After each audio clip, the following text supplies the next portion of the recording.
इस युद्ध में ईरान भले जीते ना जीते, लेकिन अमेरिका इस युद्ध को हार रहा है। और ऐसा हम नहीं कह रहे, बल्कि ये बात पश्चिमी मीडिया लिख रहा है। लेकिन भारत में कुछ ऐसे लोग हैं जो कह रहे हैं कि लेट जाओ अमेरिका के सामने, साष्टांग दंडवत कर दो, वो नया कॉलोनियल मास्टर है। 200 साल तो आप अंग्रेजों के गुलाम रहे, अब आप अमेरिका के गुलाम बन जाओ साहब, आपकी बेहतरी इसमें है, तुम्हारी ऐसी की तैसी। अगर ऐसे ही ईरान से मिसाइलें चलती रहीं, उधर अमेरिका धमकी देता रहा और दोनों एक दूसरे को फोड़ते रहे, तो युद्ध रुकेगा कैसे? जो सर उठाकर चलता था आज वही झुक गया। ताकतवर भी देखो आज खुद ही रुक गया। ताकतवर ट्रंप की ही बात हो रही है, जिसने ईरान पर हमले को लेकर अपने हाथ पीछे खींच लिए। अगर सख्त लहजे में और सच कहूं तो सुपर पावर की डींगे हाँकने वाले और कमजोर और मासूमों पर जुल्म और सितम करने वाले ट्रंप दरअसल अपनी जान बचाने में कामयाब हो गए। ट्रंप ईरान से कह रहे हैं कि सरेंडर कर दो, तुमको माफी मिल जाएगी। ईरान कह रहा है कि अरे अभी तो जंग शुरू हुई है, अभी तो असली हथियार आना बाकी है, तुम क्या माफी दोगे जी? ट्रंप कह रहे हैं कि ईरान बातचीत करना चाहता है। ईरान कह रहा है कि युद्ध लड़ेंगे, बातचीत क्यों करेंगे? झूठे बोलते हो क्या जी? मैं तो ईरान के हौसलों को प्रणाम करता हूं। जैसे उन्होंने न केवल अमेरिका को, अमेरिका के पिछलग्गुओं को भी रौंदा है और घर में घुस के मारा है। इसको कहते हैं घर में घुस के मारना। माने एक ऐसी शक्ति जो अमेरिका और इजराइल से कहीं टिकती नहीं है, जिनके सामने चीन भी 4 बार सोचता है, रूस भी 4 बार सोचता है। उन शक्तियों के 12-13 देशों के समूह पे ईरान ने जो हमला किया है, तो उसके हौसलों को सलाम, और जो शहादत दी है वहां के अयतुल्ला ने, वो शहादत को सलाम। ये देखिए, इन लोगों के इतिहास ऐसे ही लिखे जाते हैं। Number 1, number 2।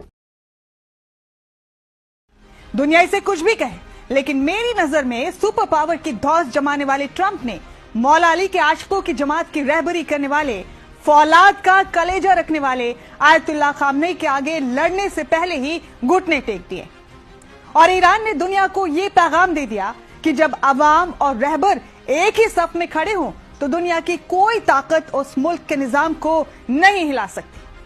आपको याद होगा कि आयतुल्ला खामनेई ने व्हाइट हाउस और तेल अवीव को खास पैगाम भेजा था कि ईरान पर कुछ भी हिमाकत करने से पहले खैबर और करबला की जंग और उसके नताइज को सलीके से पढ़ लेना और अपने जहनों में उतार लेना। उन्हीं मर्द मुजाहिद शेरों का लहू ईरान की रगों में दौड़ता है, और तुम्हारा भी वही हश्र होगा जो तकब्बुर और गुरूर में चूर फिरौन, नमरूद और रजा शाह का हुआ था।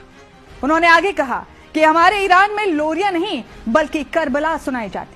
मुझे पूरा यकीन है कि सन की ट्रंप ने यूं ही अपने इरादे नहीं बदले, बल्कि जरूर खैबर और करबला का चैप्टर सलीके से पढ़ लिया होगा, या फिर ट्रंप को शायद किसी समझदार इंसान ने बता दिया था कि ईरान से टकराने की जुर्रत मत करना, क्योंकि ईरान की दीवार बनकर खुद मौला अली की औलाद 8वें इमाम मौलाना रजा खुद खड़े।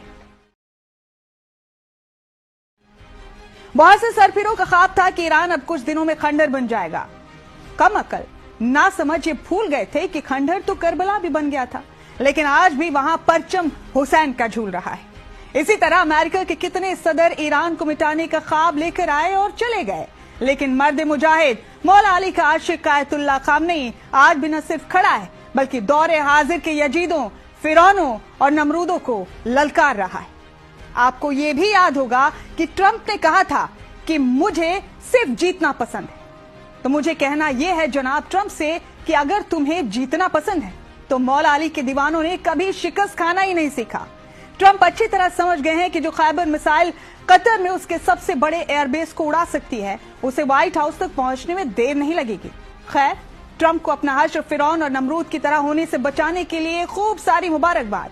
और हाँ, एक मुबारकबाद इजाफी भी कबूल करें ट्रंप साहब, और वो दुनिया को ये बताने के लिए कि बेशक खामनेई मिट्टी के बने घर में रहते हो, उनके घर की दीवारें बेशक कच्ची मिट्टी की हैं, लेकिन उनका कलेजा फौलाद का है। दोस्तों, गल्फ के रीजन का नया राजा कौन होगा, या ये कहूं दादा कौन होगा? इजराइल नहीं। जिसके ग्रेटर इजराइल के बड़े ख्वाब है ना, वो मिट्टी में मिलते हुए नजर आ रहे हैं। सच कहा जाए तो गल्फ के रीजन का नया दादा इजराइल नहीं, ईरान होगा। न ट्रंप के पास कोई ऑप्शन है, ना नेतन्याहू के पास कोई ऑप्शन है। यही एंड रिजल्ट है जो मैं आज आपको बता रहा हूं।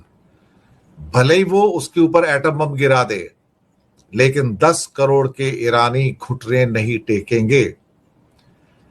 अमेरिका का जो भी मिलिट्री जो क्या कहते हैं कि पूरा का पूरा डोमेन है, जो उसका सैनिक अभियान है, रजीम चेंज का उनका जो टारगेट है, वो कहीं से भी पूरा होता हुआ नजर नहीं आ रहा है। और ट्रंप के द्वारा बार बार ये कहना कि बिना शर्त अनकंडीशनल सरेंडर करो, तुम्हारे पास कोई ऑप्शन नहीं है। सच बात तो यह है कि अमेरिका के पास कोई ऑप्शन नहीं बचा है। आज ईरान ने ऐसा धोबी पछाड़ मारा है ट्रंप को कि ट्रंप के पास बचने के लिए सांस लेने को जगह नहीं है। आयतुल्ला खमनई चले गए तो क्या हो गया, उनके पास जो एक डिस्ट्रीब्यूटेड कमांड स्ट्रक्चर है वो बिल्कुल इंटैक्ट है। एक गया तो दूसरा, दूसरा गया तो तीसरा, तीसरा गया तो चौथा। ये कमांड स्ट्रक्चर इराक में नहीं था जब अमेरिका ने अटैक किया था, लेकिन यहां पर है। हर डिस्ट्रिक्ट के अंदर, हर जोन के अंदर उनका कमांड स्ट्रक्चर है। ट्रंप चाहते हैं कि ईरान के अंदर जो नया राष्ट्रपति होगा वो उनकी चॉइस का होगा, जो उनके गुलामी के तौर पर, उनके गुलाम के तौर पर वहां पर राज करेगा। लेकिन मुज्तबा खमनई को उत्तराधिकारी के टेम्पररी के तौर पर घोषित किया गया। उसने कहा कि भैया जाओ काम करो, हमारा कंट्री हम रूल करेंगे, तुम कौन होते हो हमारे कंट्री को रूल करने वाले।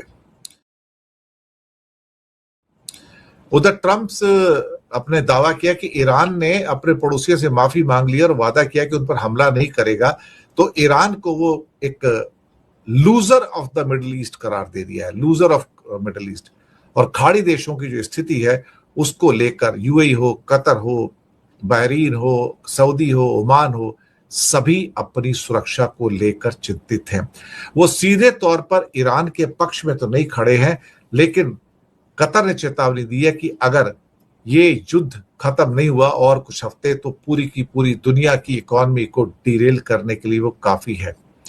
इजराइल इस समय जिस ढंग से जो भी बंकर बस्टर बम का इस्तेमाल कर रहा है ताकि उसकी एटॉमिक पावर को नष्ट कर सके, लेकिन उससे उसका जज्बा नष्ट नहीं होगा।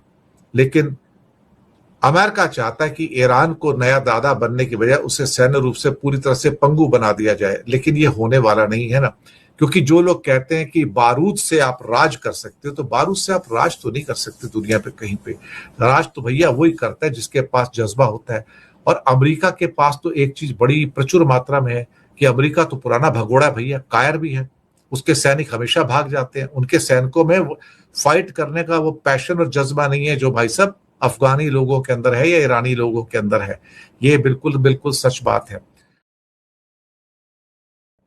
ट्रंप के पास कोई ऑप्शन बचा नहीं है सिवाय इसके कि व्हाइट हाउस में बैठ के अपने बाल नोच ले या उसके हाथ में उस तरह दे दो, क्योंकि उसको पता लग जाएगा कि मैं जहां पे आके अटका हूं आज की डेट में ईरान के अंदर, ये एक ऐसी दलदल है जितना मैं इससे बाहर निकलूंगा मैं उतना धंसता चला जाता हूं।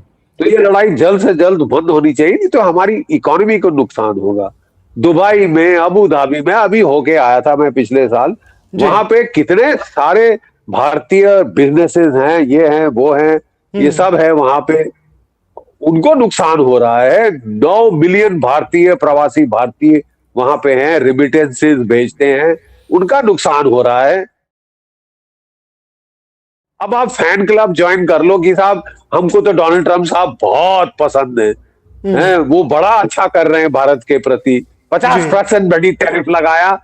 बांग्लादेश में कलर्ड रेवोल्यूशन, नेपाल में कलर्ड रेवोल्यूशन, श्रीलंका में कलर्ड रेवोल्यूशन, $1 अरब हमारे खा लिए।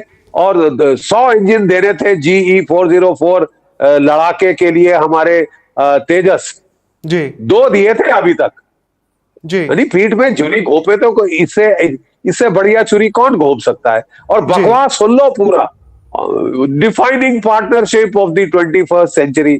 अरे साहब जिस तरह आपने विश्वासघात किया है, ये जख्म हील होने में कई साल लग जाएंगे। लेकिन भारत में कुछ ऐसे लोग हैं जो कह रहे हैं कि लेट जाओ अमेरिका के सामने, साष्टांग दंडवत कर दो, वो नया कॉलोनियल मास्टर है। 200 साल तो आप अंग्रेजों के गुलाम रहे, अब आप अमेरिका के गुलाम बन जाओ साहब, आपकी बेहतरी इसमें है, तुम्हारी ऐसी की तैसी। जीडी साहब, आपकी बातें बहुत सारे लोगों को पसंद नहीं आ रही होंगी, जैसे आप बोल रहे हो फैन क्लब की बात। ना है तो मैं क्या करूं देखिए मैं 75 साल का हो गया हूं, अच्छा लगे तो लगे, ना आए तो मैं क्या करूं। मैं देश हित में जो मेरे को लगता है, मैं लड़ाई लड़ा हूं इस देश के लिए, एक नहीं 5 बार। जी ठीक है साहब, मेरे को मत सिखाइए राष्ट्रभक्ति क्या होती है, देशभक्ति क्या होती है। इस युद्ध की शुरुआत से पहले ईरान की सैन्य शक्ति को कम करके आंका गया, लेकिन आपको विश्वास नहीं होगा कि ईरान के 20 से 40 लाख रुपए के शाहिद ड्रोन्स और बैलिस्टिक मिसाइल्स ने अमेरिका के हजारों करोड़ों रुपए के मिसाइल डिफेंस सिस्टम रडार्स को तबाह किया। और ऐसे में सवाल यह भी है कि क्या इसी वजह से राष्ट्रपति ट्रंप ने राष्ट्रपति पुतिन से फोन पर बात की? जिस THAAD यानी THAAD डिफेंस सिस्टम पर अमेरिका गुरूर करता था, उस THAAD के रडार सिस्टम को ईरान ने आत्मघाती ड्रोन से पूरी तरह नष्ट कर दिया। सऊदी अरब के एयरुबा, अल खर्ज, यूएई के अल रुवास और जॉर्डन के अजरक में ईरान की IRGC ने 4 THAAD डिफेंस सिस्टम को उड़ाने का दावा किया और ये हमले 20 से 40 लाख रुपए के शायद ड्रोन से किए गए थे, जबकि ये THAAD डिफेंस सिस्टम की कीमत 3000 करोड़ रुपए है। अमेरिका ने कतर के अल उदैद एयरबेस पर 9000 करोड़ रुपए के अर्ली वार्निंग रडार सिस्टम्स को तैनात किया था, जो ईरान की बैलिस्टिक मिसाइल्स को इंटरसेप्ट करने में मदद करता था। लेकिन इस 9000 करोड़ रुपए के रडार सिस्टम को भी ईरान ने शाहिद ड्रोन से नष्ट किया। इस युद्ध में अमेरिका से उसकी सबसे बड़ी आंख छीन ली।